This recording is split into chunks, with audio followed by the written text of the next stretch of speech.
nossa preocupação está com nosso acordo coletivo. Caminho da federação tem que cumprir for de fim de janeiro.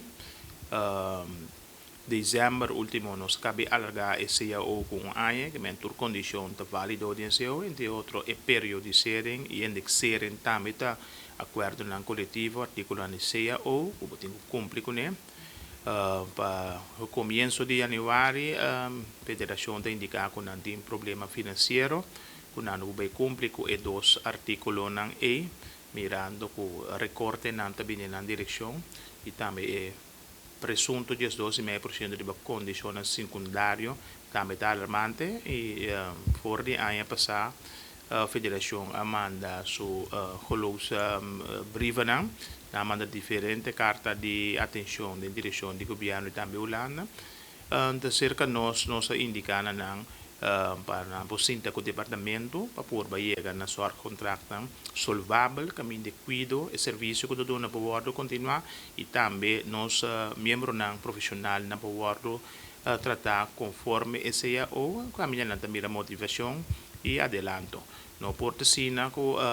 para motivo na financeiro recorte na bem unilateral da federação ta sinta man cruzar to que bem a saque bem que ribetrado que ta sacrificar no sa dona atra o pidore laço 3 anos aqui que nós não por chega para negociação novo para nós mirar adelanto e possibilidade para nós portar medir nós mesmos com o mercado. Nós vamos por ruba tabay boneiro tabay laga nós se sinta aqui na caminho que tu vai nós por modo de ter balança de seja ou então é parte e nós tem roupa atenção de que nós não conseguimos de forma e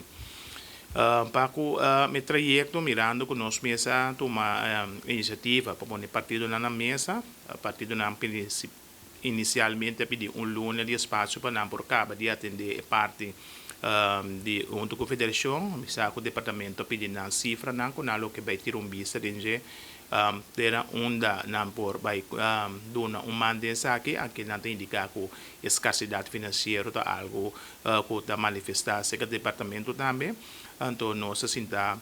den e ambiente e tawarda e resultado. Nós temos vista que o fim de fevereiro aí chega partido não está na mesa ainda e isso significa que nossa pressão sindical nós temos que redestinar. Então, agora aqui, aqui nós põe caminho nós também não contesta via de nosso jurista para a federação e também por instituto individual que está a federação.